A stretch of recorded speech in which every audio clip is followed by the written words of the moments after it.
just talking back and forth, and you guys get it straight from their mouths to you guys today. So, I was given a piece of paper with a lot of their stats. They're really long because they're very accomplished coaches, but I will let you know. Miss Barbie Decker, she was a top coach in 2009 and 2010. She's been an elite coach in 2009, 2010, 2011. She's made Success Club forever, I think this says up here. She has an amazing team, the Empire, which is a fast-growing team. Any Empire coaches in here? You guys rock. Y'all have a lucky team. And then also another one of my best buds, Mr. Tommy Mygrant. All right, Swarmies, let me hear you. Love that team, dude. Tommy Mygrant, one of my best friends in the whole stinking world. I could go on and on and on about him. He's been top 10 coach on both top 10 trips these past 2 years as well. Has an amazing team. You see anybody out there with a Swarm logo on it, man, stop and talk to them. That's an amazing team that you will learn from. But you guys weren't here to hear me talk, so I'm going to get out of the way. Please help me give a huge round of applause to Miss Barbie Decker and Mr. Tommy Mygrant.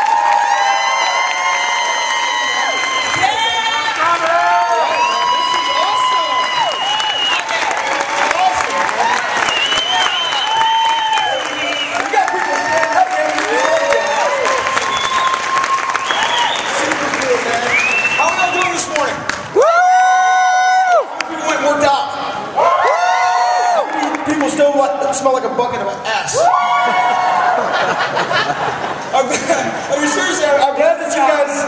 glad that you guys took the time to come up here first thing in the morning, right after your workout. Barbie and I are super blessed. And today you're going to be getting an hour and 10 minutes of our time on the art of getting to yes. Right, handling objections, and you've got Barbie Decker. I got to tell you, this is Barbie. Isn't she hot in this picture? Yeah, I know. I was looking at that the other day, and I'm like, Barbie, man, you're like paralyzing up there. And she is, absolutely. How many people here are from the Empire? I gotta tell you, she's done an incredible job with her team, and I've learned so much from her over the course of the last 2 or 3 years. In fact, Barbie and I have been friends in this since the message board days, which was 4 years ago, 5 years ago. 2007. And back when I was a finalist in 2009, Barbie actually helped me pick out the silver underwear that I wore. The ones that you see on your join button, you know? So yeah, that's kind of our history. Barbie has a history. Barbie, tell me a little bit about yourself. My story? Yeah, just a little bit. Introduce yourself a little bit too. So I am Barbie Decker, and this is my friend Tommy. I stumbled upon Slim and Six in 2007 after a divorce, the death of my father. I had just finished my PhD. I bumped into my ex-husband's girlfriend who had lost a ton of weight, and I was like, what did she do? Whatever she did, I wanted to do. I wound up buying Slim and Six.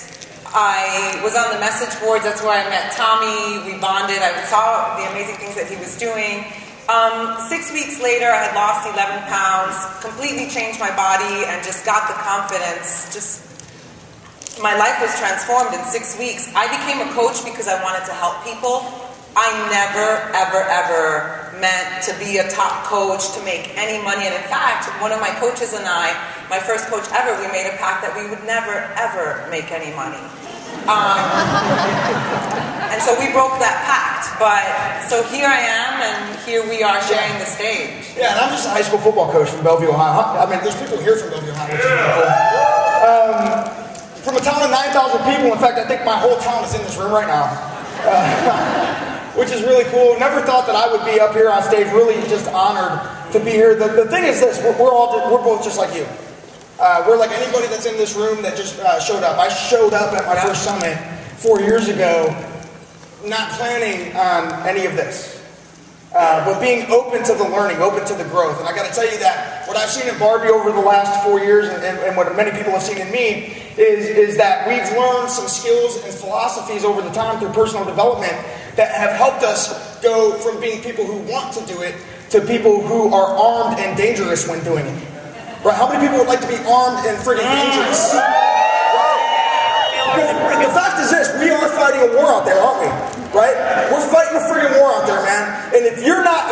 if you're not armed with what it takes to do it, okay, these skills that we're teaching you today are the weapons that you need to get the job done that you're being called to do.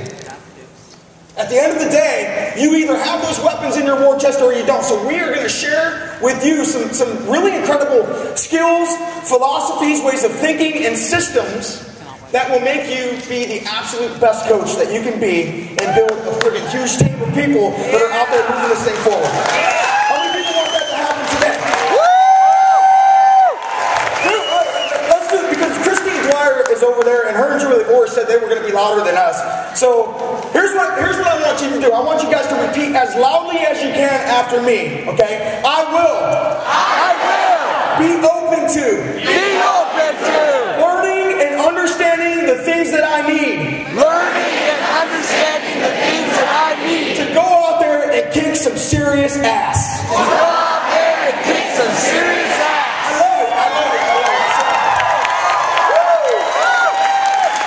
Who knew objection handling could be so friggin' exciting? It's exciting. Seriously. The things that you're going to hear today won't just help you with your Beachbody business. They're going to help you with your life.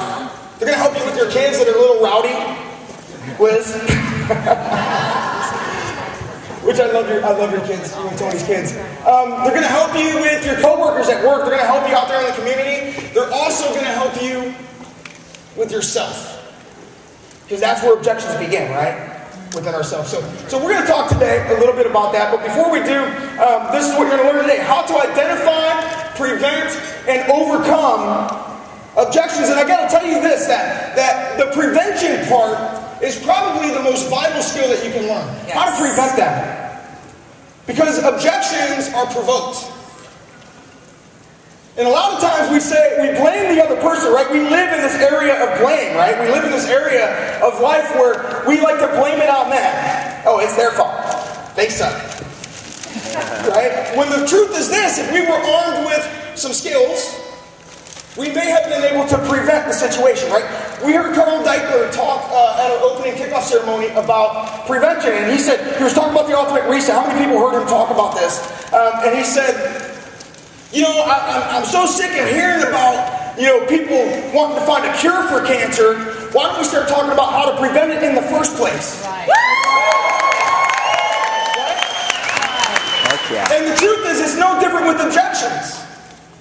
If you focus on the prevention, they never happen at the end. We're going to show you today some skill sets on how to make that prevention happen. Does that sound like something you want to know? Yeah. What a great crowd this is. It's an amazing crowd. Your energy is contagious. Right? Yeah. I'm like ready to talk about something. And we're talking about objection handling. I don't know how this is. We're going to talk about system skills, philosophies that are going to help you grow and your business grow. And if you're not growing, you're dying. So that's why you're here today, and other people are still downstairs drinking their damn coffee. So, with that said, your rule today is this: one, to be teachable, to be humble enough to realize that we're all a work in progress. None of us know everything. I don't know everything. Certainly, I'm learning things this weekend. I sat there in the general session yesterday, and I took 17 pages of notes in the front row. Yeah, I did. And I was like, oh, that's good. Oh man, I really suck at that, but I'm getting better. Okay, right? But be humble enough to be teachable. Barbie, here Barbie is with all of her accolades and all those things. And when we were in France... I invited Tommy and Jimmy to stay with me. I was staying in France for a month. You were just coming, I thought, to hang out. I hadn't seen you since the previous year, but I've known you for almost 4 years. I hadn't realized the leader that he had become. I call it, that summer, the school of Tommy. I got goosebumps. I mean, seriously, we were all in our PJs in my little Paris apartment, recording, I still have the recording, taking notes, typed like 20 pages worth of notes. And she was already making like thousands of dollars a week at this time, right? Oh yeah, I mean, I was already a leader, but you have to be open to learning every single day, every single moment. And you were teachable, and I've learned a lot of things from you when it comes to like branding. All of Team Swarm, that whole thought of how we branded that, and the importance of that came from Barbie. So when you see the top people in this, we're just average people that have been open to learning, open to growing. So your job is, first of all, to be teachable. Your second job is to determine which of these systems and skills and philosophies can benefit you the most immediately. Which ones is it that you struggle with right now? or maybe that you haven't been using, right? That you can put into place, right, Cher? That you need right now to get better at. Because we can all get better at something. So identify the ones that most are important to you after today. Because we're going to give you a lot of them, and you might not get all of it. Some of it will hit you right in the face. Whatever hits you right in the face, write it down and start working on it. And then to take action by implementing once we're over. So Barbie's going to go into a little bit of her... part of objection handling is having a plan, right? It's having a plan, having a system. And so we have some systems in place, and Barbie is going to talk to you about that. Awesome, thank you. Can you click one more time? There's a little roadmap there, I think. What's that? Click one more time. Yeah. She gave me control. I'm like, you're the man. You handle the remote. Yeah, but we're going to learn a lot more than ESPN would ever teach us. So, the 5-step script. Tommy is responsible for introducing the 5-step invitation process. It was December of last year. I was in the running for top 10. And I knew that I think I was number 10, and I'm like, wow, if somebody else pushes a little bit harder, I'm going to be knocked out. I'm like, I knew that I was going to be in the top 10 no matter what. One of my coaches, Rochelle, said, have you seen the script, the 5-step script? And I'm like, I don't do scripts, right? I mean, it's a script. I don't follow formulas. Hi, do you want to hear more about my BeachBody challenge? I don't do that. And she's like, Barb, it's amazing. It works. And so I trusted someone that has had amazing success with it, and my friend who had also had success with it. And so I plugged into this system. In December of last year, I got 100 Success Club points in 1 month. Okay? So the proof is in the pudding. The pudding is that I was able to get in the top 10. The recipe is the script. So why should you use scripts? Number 1, it gives you words to say. How many of you are newish coaches? New somewhat, a lot of you, okay? When I first started as a coach, I didn't know what to say. I mean, I can tell you the times that people have rolled their eyes at me, people looking to see where the next escape is. With the script, and I'm really not kidding, with the script, I'm not. With the script, you have the words to say. Is my friend Jay in the audience? Maybe? Maybe not yet. There you are. Yeah. Jay is the type of person that can, you know how like nobody talks in an elevator? He gets people to talk, laugh, and hug in an elevator. Not everybody has that skill. And so my second point why you want to use scripts is that it duplicates. When you use a script, you might be awesome at getting people to enroll in a challenge. You might be awesome at closing people and enrolling coaches. But not everyone might have that talent. And so the beauty of using a script is that it duplicates. And the third reason that you want to use scripts is that they're simple. I mean, a lot of us, we just complicate everything. So a new coach wants to know that to get started as a coach and to have success, you want something that's simple. And so for all those reasons, you should use scripts. I'm the proof that it works. And so if I look at my team, it worked for me in December. In order to grow your business, it can't be all about yourself. Team Swarm is an example of that, right? Our team is an example of that. We are an example of that. And so I took the lessons from the 5-step script and I've applied that to my team. My team volume just shot up, and that is the next slide. No kidding. And so that means that my income shot up. So with that said, I'm going to pass the floor on to Tommy and get started on the art of handling objections. Yeah, and part of that is just having a plan, right? Just having a plan, having a process in your head that you can walk people through. But first we have to understand what objections are and where they come from and where we find them, right? You know, I mean, we all think objections are like a no, right? Oh, they gave me the money objection, they must be done. I mean, really, objections aren't a no. An objection just simply means they haven't yet found the value to overcome their excuses.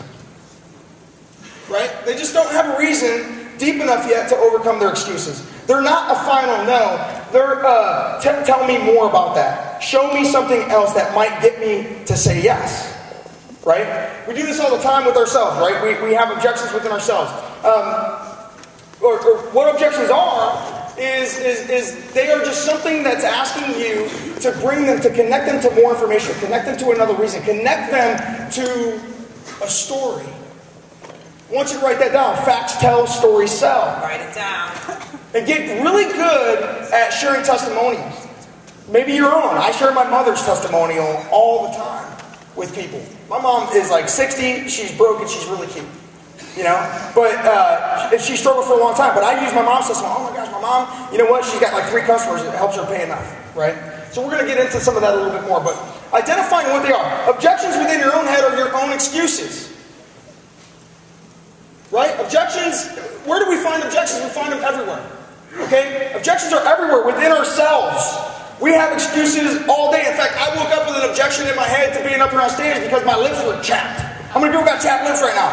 Right? So, you know, I'm laying in bed and I'm like, man, this is dry Vegas heat. Got my lips all feeling crackling.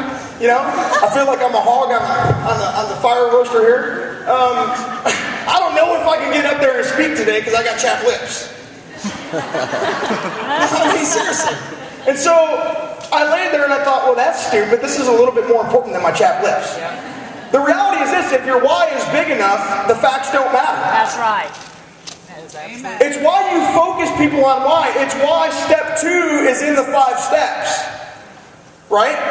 If you have a big enough reason, how many of you could have come up with objections and excuses on why you shouldn't be here today? Look at the hands. Look around. No way. But we all did. I could have said no because I coach high school football and I got practice on Monday and I'm not going to be back in time. Right? So the fact was you guys made a choice within yourself to overcome your own objections, to overcome your own excuses on why this was more important than what? Your excuse. So if we do that within ourselves all the time, shouldn't we be able to help other people through that same process?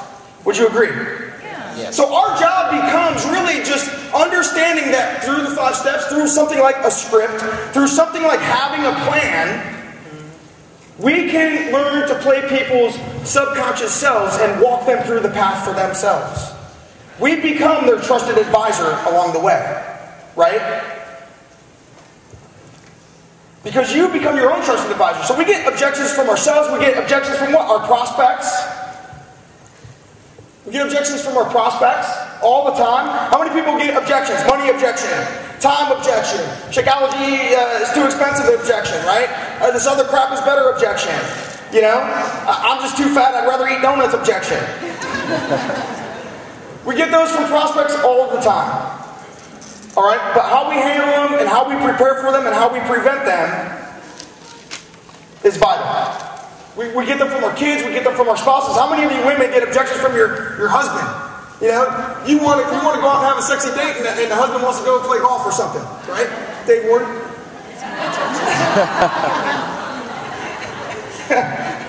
You're out of control, dude. I love you. But no, you know what I'm saying? And so, I'm telling you, you learn the art of objection handling, you'll have a better family. Absolutely. So, you also get them from your team. Anytime you see the little clicking inactive, blah, blah, blah, blah, blah, blah, blah, that is an objection. It's just brought to you in a different format of inactive. Oh, yeah. Right? Yeah. You get objections from your team all the time. Well, I just can't, I'm not confident yet. Listen, your team, a lot of times, their objection is the objections they're getting from people, and that starts creating an objection within them. I've tried, but nobody wants to. So now my objection, or your team's objection is, nobody out there wants to. Well, listen, there's a room full of friggin' people here. Somebody wants to. Right? Somebody wants to. Our job isn't to convince people, it's to find the people who want to, but we can get better at bringing value to them, like we did to ourselves, so that they make the journey. I got goosebumps on that one. Did you? Yeah, really.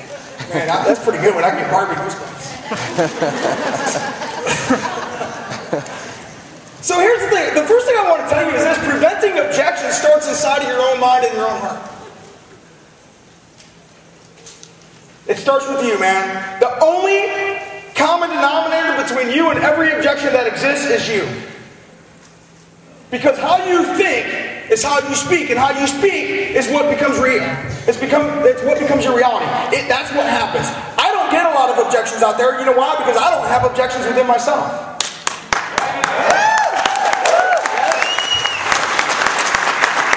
Because it's not about me. It's about them. It's not about what I know. It's about what they believe. Right? But what you think and how you speak is how you also present yourself. It's how you posture. Right? So if you're nervous, if you're expecting objections, guess what you're going to get? Objections. Because your body is going to say it. 95% of what is spoken is with your body, not with your mouth. So something that comes out of a confident person, which starts with you. If you're not confident, there might be something back when you were 4 years old that made you that way. And so you better start doing personal development and start digging that out. And untying it for yourself. Because until you do that, you're going to continue to get these objections. That's the long-term result. So it starts with you, and it starts with you taking ownership, you rising up, and you being willing to admit what you're good at, what you're not good at, what you can still learn, why you are who and how you are. Because you attract what you are. You attract who you are, which is why, I got a lot of former fat guys now that are really good looking. Oh my gosh. Right? Jimmy Nelson's laughing at that one. That was a good one. Right? But your body language, what you speak, how you speak it, the intonation of what you speak it. How sincere it is, how authentic it is. Okay, Greg Bird, the guy that won the BeachBody Challenge champion, says to me about a year ago, he says, dude, I think I'm getting this. Be you, just make it about them. Right? Be you, but make it about them. And I got to tell you, it was one of the most powerful things I'd ever heard, because for a long time I was trying to make everybody else me. I was trying to make them speak like me. Okay? But what we can do is give you a plan, let you learn that plan, and then let you be you and help other people for them. How many people would just like that?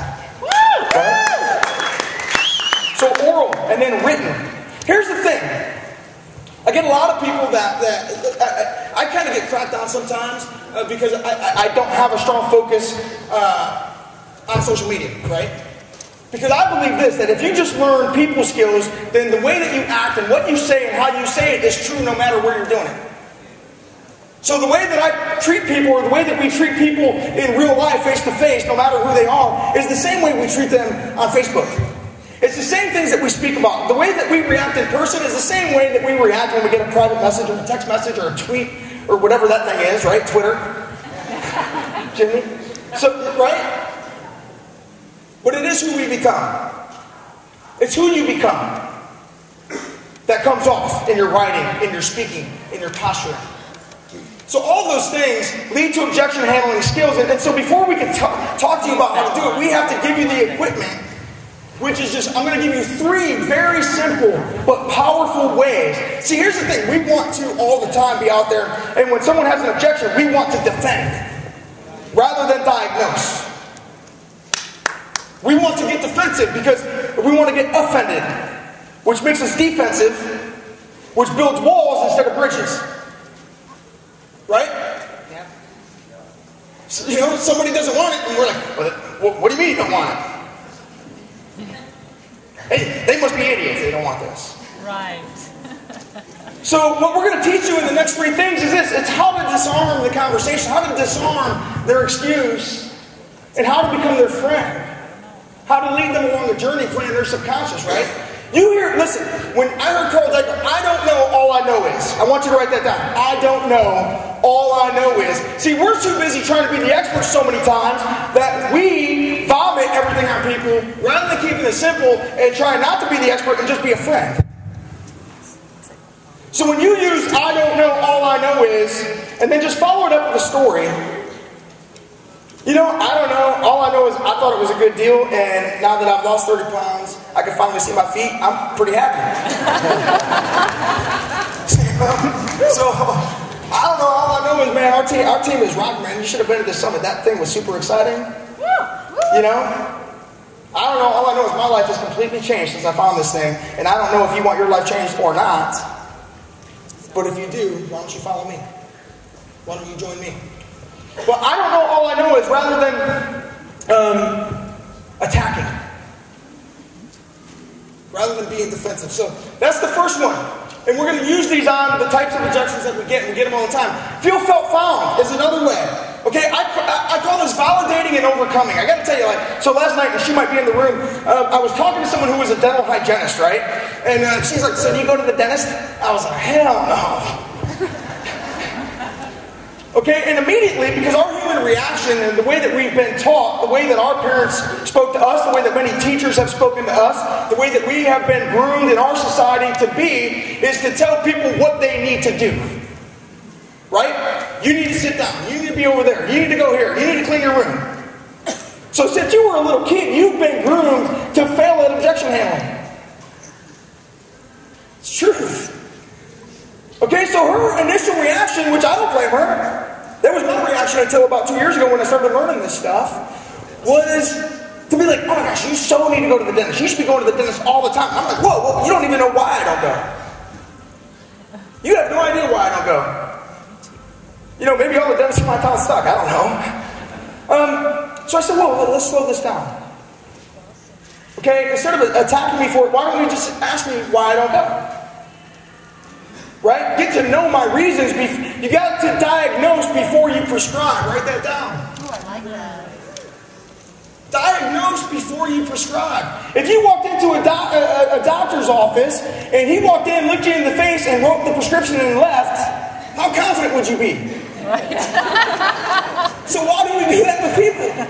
All the time. How do you know what they need until you diagnose them? So slow it down. Because if she would have just said to me, why don't you go? I would have been like, you know what, man? All I know is this. When I'm laying in that chair and he's grinding on my teeth, I got somebody breathing down my neck and I see his nostril hairs. That just isn't fun. Well, I totally understand. Because a lot of people feel like that's not fun either. But I'll tell you what's less fun than that is when you get oral cancer. And when that leads to all of the issues internally. And you know what? All I know is this. I can connect you to some information about that and let you have a chance to check it out. So that you can learn for yourself and come to your own conclusions. And then if you want help finding a good dentist, I'd be more than happy to help you do that. Right? You see how that's handled? Rather than attacking my belief, right? She connects me to a reason that outweighs my excuse. I gotta tell you, right, after thinking about it that way, I've already scheduled my appointment when I get home. Because I don't want my teeth falling out and I don't want to die. Right? Show them the downside of their belief. Show them the upside of a different option. Okay? And that's also done through the art of asking questions. Right? I want you to write this down. The person asking questions wins. The person explaining loses. So whenever you feel yourself in that position where your heart rate's going up and the fire's coming up your neck or you're getting nervous, just slow down. Ask a question. Find out why. Find out why. Why do they believe what they believe? And how can I help them come to a different belief?